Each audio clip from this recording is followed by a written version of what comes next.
भागलपुर में तो कहा जाता है कि यहाँ पेड़ भी सोना उगलते हैं। हम अपना पेपर छोड़ देंगे, अपना साल भी बर्बाद कर देंगे, मगर हम अपना हिजाब नहीं उतार सकते। दोस्तों, भारतीय जनता पार्टी की एक खासियत तो है, खुद उनके मुखिया बेतरतीब तरह का भाषण देते हैं और उस भाषण की कोई बात करने लग जाए तो उसके मुखमंडल पर उसे चिपकाकर कुछ लोग राजनीति इतनी ज्यादा चमका लेते हैं कि पहले प्रवक्ता बनते हैं, उसके बाद सांसद तक बन जाते हैं। मैं बात कर रहा हूं संबित पात्रा की। बयान था नरेंद्र मोदी साहब का कि आलू से सोना बनाना है। यह बयान पर खिल्ली उड़ाने का काम राहुल गांधी ने किया। पूरी मीडिया आईटी सेल, बीजेपी की आईटी सेल लग गई। मीडिया के तमाम चाटुकार, पत्रकार और एंकर लग गए। संबित पात्रा उछल उछल कर उसी बयान की एक छोटी सी क्लिप दिखा दिखाकर प्रवक्ता से सांसद बन गए। अब एक नया बयान नरेंद्र मोदी साहब ने दे दिया है। अब तक तो आलू से सोना बनाया जाता था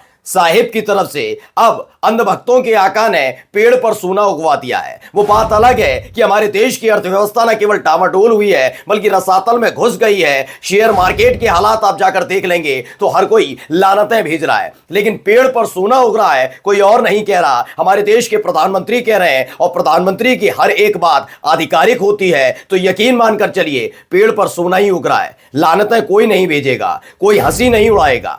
खबर सिर्फ इतनी नहीं है, खबर आई है महाकुंभ से निकलकर भी। महाकुंभ में हुए हादसे पर 30 लोगों की मौत का आंकड़ा जारी करने के बाद लोग अभी भी पूछ रहे हैं कितने लोगों की मौत हुई। योगी सरकार की जो गाड़ी है वो 30 लोगों की मौत तक ही सीमित है, जबकि आंकड़ा इससे बड़ा दिख रहा था। लेकिन अब एक नया बयान आया है कि महाकुंभ शांति के साथ संपन्न हुआ, कोई भगदड़, कोई किसी भी तरह की अप्रिय घटना नहीं घटी है। काफी कुछ खबरें हैं, दिखाने जा रहा हूं। नमस्कार, मैं हूं प्रज्वल गौतम और आप देख रहे हैं the live TV. The live TV, सच सबसे आगे। सबसे पहले शुरुआत कर लेते हैं। नरेंद्र मोदी साहब बुद्धिजीवी व्यक्ति हैं, ज्ञानी व्यक्ति हैं। वो बात अलग है कि पहले 2014 में, फिर 2019 में लोग उनकी बातों को बहुत सीरियसली लेते थे, उछलते थे, कहते थे वाह वाह। अब 2024 आते आते कहने लगे वही घिसा पिटा रिकॉर्ड सुना रहे हैं और वही रिकॉर्ड जाकर सुना दिया। पहले सुनिए क्या कह रहे हैं नरेंद्र मोदी साहब। भागलपुर में तो कहा जाता है कि यहाँ पेड़ भी सोना उगलते हैं। तो भागलपुर में पेड़ सोना उगल रहे हैं, यह दावा नरेंद्र मोदी साहब का है। मुझे उम्मीद है कि अगर ऐसा कुछ है तो आरबीआई को यह पैसा ट्रांसफर किया जाना चाहिए जिसका खजाना आपने अपनी विदेशी यात्राओं से लेकर अपने फैसलों की वजह से खाली कर दिया है। देश की अर्थव्यवस्था में उसका इस्तेमाल होना चाहिए, लेकिन यह हर कोई जानता है यह 15 लाख रुपए वाली लफाजी है। सिर्फ लफाजी से ज्यादा कुछ नहीं आता। तो अब आलू से सोना बनाने वाली मशीन के इजाद करने वाले, नाले से गैस लेकर रसोई घर तक, ईंधन तक पहुंचाने वाले अब भागलपुर में पेड़ पर सोना उगवा रहे हैं। यह अद्भुत प्रतिभा सिर्फ नरेंद्र मोदी साहब में है। ऐसा अद्भुत और चमत्कारी नेता किसी और देश के पास नहीं है। संसार में कोई भी नेता ढूंढ लीजिए, इतना ज्यादा चमत्कारी और अद्भुत नहीं होगा। खैर, साक्षी लिखती है अंधभक्तों देखो और ट्रोल करो। राहुल गांधी आलू से सोना बनाने के बाद अब पेड़ से सोना उगवा रहे हैं और इन सब के बीच एक और खबर निकल कर आई है। खबर क्या है कि भाई न्यूज़ 24 की खबर है, पहले पढ़िए। दागी नेताओं को 6 साल के लिए अयोग्य करना काफी है। केंद्र कहता है कि काफी है, 6 साल से ज्यादा मत करिए। क्यों? 6 साल से ज्यादा करेंगे तो भाई कौन सियासत कर पाएगा। दरअसल न्यूज़ 24 की खबर है कि दागी नेताओं को 6 साल के लिए अयोग्य करना काफी है, केंद्र सरकार ने सुप्रीम कोर्ट में कहा। सुप्रीम कोर्ट में दोषी नेताओं पर आजीवन बैन लगाने की मांग वाली याचिका पर सुनवाई हुई। इस दौरान केंद्र सरकार ने हाथ जोड़कर निवेदन कर लिया कि 6 साल से ज्यादा मत करिए। इससे ज्यादा हम करेंगे तो फिर कौन राजनीति करेगा, कौन देश चलाएगा। क्योंकि जैसे कर्म हैं इनके, उस हिसाब से तो सारे के सारे ज्यादातर नेताओं को बैन कर देना चाहिए। और भारतीय जनता पार्टी में तो चहुमुखी प्रतिभा के धनी लोग भरमार है, उनकी भरमार, बहुत भरमार है। ऐसे में इनको बख्शा नहीं जाना चाहिए, इनको छोड़ देना चाहिए। 6 साल तक इन्हें योग रखिए, उसके बाद छोड़ दीजिए। अब आइए जरा जबरदस्त खबर आई है। पहले देखिए, बीबीसी हिंदी खबर है। ये कौन है? प्रशांत कुमार है। ये कौन है? एडीजी लॉ एंड ऑर्डर है। ये पूरी जिम्मेदारी इनके कांधों पर है। डीजीपी हैं, एडीजी लॉ एंड ऑर्डर हुआ करते थे पहले। ये पश्चिमी उत्तर प्रदेश के अंदर एसएसपी, डीआईजी, फिर उसके बाद ये पहुंचे लखनऊ में एडीजी लॉ एंड ऑर्डर, और फिलहाल इन दोनों डीजीपी हैं। डीजीपी साहब का वाच सुनिए उवाच इनका यह है, बिना किसी बड़ी घटना के हम लोगों ने पूरा महाकुंभ को संपन्न कराया है। बिना किसी बड़ी घटना के। यूपी डीजीपी के इस बयान पर आपकी राय, ये पूछ रहे हैं। कुणाल शुक्ला लिखते हैं, ना किसी ने भगदड़ सुनी, ना किसी ने भगदड़ देखी, ना कोई भगदड़ में मरा, जय जय श्री राम। तो इसी के साथ डीजीपी साहब ने कह दिया कोई किसी भी तरह का हादसा नहीं हुआ बिना किसी बड़ी घटना के, यानी कि 30 लोग मारे गए, क्योंकि मैं इनका पूरा बताऊंगा लोग कैसे भी लें। इन्होंने कहा बिना किसी बड़ी घटना के, यानी डीजीपी साहब मान रहे हैं कि यहां घटना हुई, लेकिन इनके मुताबिक बड़ी घटना नहीं थी, 30 ही तो मारे गए इनके मुताबिक। जबकि उसका आंकड़ा न्यूज लॉन्ड्री और तमाम अलग अलग जो चैनल्स हैं उन्होंने अपने रिपोर्टर्स भेजकर करवाया तो 79 तक पहुंच रहा है। मैं फिर भी मानता हूं कि आधिकारिक आंकड़ा 30 ही होगा, मैं मान लेता हूं, चलो मैं अपने चैनल पर मान लेता हूं, चलिए। लेकिन 30 लोग मारे जाना डीजीपी साहब के मुताबिक ज्यादा नहीं है, बड़ी घटना नहीं है, छोटी मोटी ऐसे होते रहते हैं, मरते रहते हैं। जब हम दुनिया में इतनी ज्यादा आबादी वाला देश है तो अगर 30 लोग उसमें से मर गए तो कोई बड़ी घटना नहीं है। मैं नहीं कह रहा हूं, डीजीपी साहब कह रहे हैं बड़ी घटना नहीं घटी, यानी छोटी घटना थी, हो गया हादसा। अब आइए, हमारे उत्तर प्रदेश के मुख्यमंत्री योगी आदित्यनाथ जब तीसरी बार प्रधानमंत्री बनाने की बात कह रहे थे, इसको भी अब लोग खिल्ली उड़ाने लगे हैं। प्रधानमंत्री मोदी को तीसरी बार प्रधानमंत्री बनाइए, अगले 6 महीने में पीओके भारत का होगा। आपको पता नहीं होगा, अंदर खाने पीओके भारत का हो चुका है, क्योंकि 6 महीने से ज्यादा का वक्त न केवल बीता है, 10 महीने बीत चुके हैं। और इन सब के बीच आईएनसी न्यूज में लगा छापरी मुख्यमंत्री से कोई गाली देकर लिखा है, मैं ये सब चीजें नहीं पढ़ूंगा फिलहाल, जिसने भी लिखा इसका ये 6 महीना कब पूरा होगा ये लिख रहा है इस तरह की शब्दावली। खैर आगे देखिए, संकेत उपाध्याय एक बड़े पत्रकार हैं, कभी एनडीटीवी में रहे, इन दोनों द राइट माइक की करता रहता है।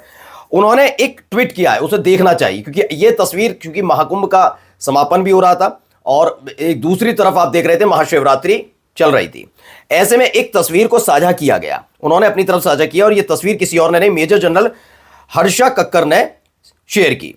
इन्होंने एक त्रिशूल बनता हुआ है जो फाइटर जेट्स के थ्रू बन रहा है और इसको लिखा है ये पिक ऑफ द ईयर है, यानी इस साल की सबसे सर्वश्रेष्ठ पिक्चर है, जिसे महादेव का त्रिशूल बनाया गया। किसके जरिए?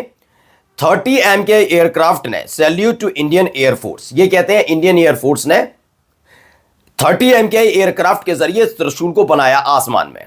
जबकि अब देखिए, पत्रकार हैं, बड़े पत्रकार हैं, संकेत उपाध्याय कहते हैं, सोचिए मेजर जनरल है, फर्जी AI जनरेटेड फोटो लगा रहे हैं, त्रिशूल फॉर्मेशन ऐसा नहीं होता। एक पुरानी फोटो संलग्न है मेजर साहब ये दर्शाने के लिए कि असली त्रिशूल फॉर्मेशन कैसे बनता है। तो ये बताया गया कि कैसे कैसे वो बनाया जा रहा है और यहां पर AI जनरेटेड पिक्चर को हमारे देश के, अब देखिए सभी लगे हुए हैं अपने अपने तरीके से, जिस को जो मिल रहा है वो वैसे वैसे करके खुश करने में लगा हुआ है। अब आइए, एक खबर आई है भोपाल से, हाई कोर्ट से आदिवासी को जबरन ले जा रहे थे, जस्टिस बोले यानी जज बोले हमारे सामने ऐसा बाद में क्या होगा। तो सोचिए दलित आदिवासियों के साथ क्या करते, मुसलमानों के साथ तो इनका पेटेंट हो गया है, उनके साथ तो ये करेंगे ही करेंगे, आदिवासी और दलितों को भी नहीं छोड़ते। ये समन लिखते हैं राजेंद्र पाल गौतम की, भाजपा शासित राज्यों में दरिंदे इतने बेखौफ हो चुके हैं, हो जाते हैं कि वह कानून व न्यायालयों को भी नहीं मानते, उनकी परवाह नहीं करते, खुलेआम दरिंदगी करते हैं। आखिर SC ST और माइनॉरिटीज के मामले में ऐसा ही क्यों होता है? भाजपा सरकार के इन दरिंदों के खिलाफ देशद्रोह का मुकदमा चलाएगी, ये सवाल इनकी तरफ से पूछा गया है। आपको मालूम होगा कि दिलीप जायसवाल प्रदेश अध्यक्ष थे और राजस्व विभाग के अधिकारी रहे, मंत्री रहे, उन्होंने इस्तीफा दिया, प्रदेश अध्यक्ष हैं बिहार में बीजेपी में। इसके बदले उन्होंने इस्तीफा दिया और 7 नए बीजेपी के मंत्री उन्होंने शपथ ली है। मैं पहले भी बताता रहा हूं कि भारतीय जनता पार्टी पूरे चक्रव्यूह में फंसाने की कोशिश नीतीश कुमार को कर रही है। उसी खबर को देखिए, आज BBC न्यूज हिंदी दिखा रहा है, बिहार कैबिनेट का भी विस्तार क्यों, बीजेपी के मंत्री JDU से ज्यादा होने के मायने क्या है। पहले तो मैं समझ लीजिए मैंने क्यों बताया था। ज्यादा मंत्री, विधानसभा अध्यक्ष इनका, विधान परिषद का अध्यक्ष इनका, सभापति इनका, राज्यपाल एक ऐसे व्यक्ति जो खुद ही उनकी कार्यशैली इतनी ज्यादा सरकारों को लेकर विवादित रही, केरल में अब तक रहे, वो जरूर मुस्लिम कम्युनिटी से आते हैं लेकिन उनकी विचारधारा जिस कैसे काम करती है हर कोई जानता है। तो ये सारी चीजें हैं इनके साथ। तो अब BBC की भी खबर आ गई, अब क्या कैसे फंसाने की कोशिश की जा रही, क्योंकि निशांत कुमार अब सक्रिय होगा राजनीति में, तो उनको भी रोकना होगा कैसे। अब जरा एक बयान दिखाने जा रहा हूं, क्या कुछ कह रही मुस्लिम महिला, सुनिए। तो क्या आप पेपर छोड़ सकते थे? हिजाब के लिए कि हम अपना पेपर छोड़ देंगे, अपना साल भी बर्बाद कर देंगे, मगर हम अपना हिजाब नहीं उतार सकते। अच्छा, अगले पेपर के लिए क्या कहा है आपने आपसे? हिजाब पेपर के लिए बोला गया था कि अगर कोई जज वगैरह आएगा तो उतारना, पर फिर भी हम नहीं उतारेंगे।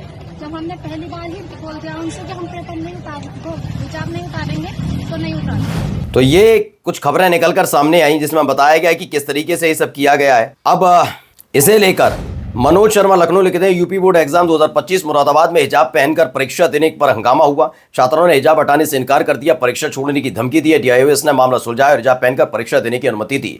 परीक्षा छोड़ देंगे लेकिन हिजाब नहीं उतारेंगे। मुरादाबाद में मुस्लिम छात्राओं का हंगामा, लगाया ये आरोप। तो उन्होंने साफ साफ लफ्जों में कह दिया कि भैया ये सब चीजें हैं, हम तो भैया, क्योंकि इससे पहले भी आपको याद होगा एक जगह और ऐसी ही भी 3 दिन पहले भी खबरें निकल कर सामने आई थी, वहां पर भी कुछ ऐसी ही चीजें निकल कर आई। मैंने कहा ना, इन्हें हिजाब से दिक्कत, इन्हें मुसलमान से दिक्कत, इन्हें इस्लाम से दिक्कत, इन्हें कुरान से दिक्कत, इन्हें मस्जिद से दिक्कत, इन्हें मदरसों से दिक्कत, ईदगाह से दिक्कत, और तो और इन्हें कब्रिस्तान से दिक्कत, इन्हें सारी चीजों से दिक्कत है। तो इसी तरीके से धीरे धीरे उसे कवर अप करने की कोशिश कर रहा है। अब देखिए, 1xBet इंडिया ने लिखा, डीयू में नॉनवेज पर बवाल, महाशिवरात्रि के मौके पर छात्रों के बीच मारपीट। वीडियो एबीवीपी के मुताबिक एसएफआई कार्यकर्ताओं ने जबरदस्ती साउथ एशियन यूनिवर्सिटी के मेस में नॉनवेज परोसने की कोशिश की और जब व्रतधारी छात्रों ने विरोध किया तो उनके साथ मारपीट और गाली गलौज की। इस घटना से धार्मिक भावनाएं आहत हुई हैं। ये सारा बताया गया। वो बात अलग है कि धार्मिक भावनाएं गिरिराज सिंह के बयान से नहीं होती, जो खुलकर मीट उड़ाने की बात करते हैं। बस महाशिवरात्रि पर मत खाइए, किसी और दिन मत खाइए, भगवान बाकी दिन सोते रहते हैं क्या? नमस्कार। द लाइव टीवी, सच सबसे आगे।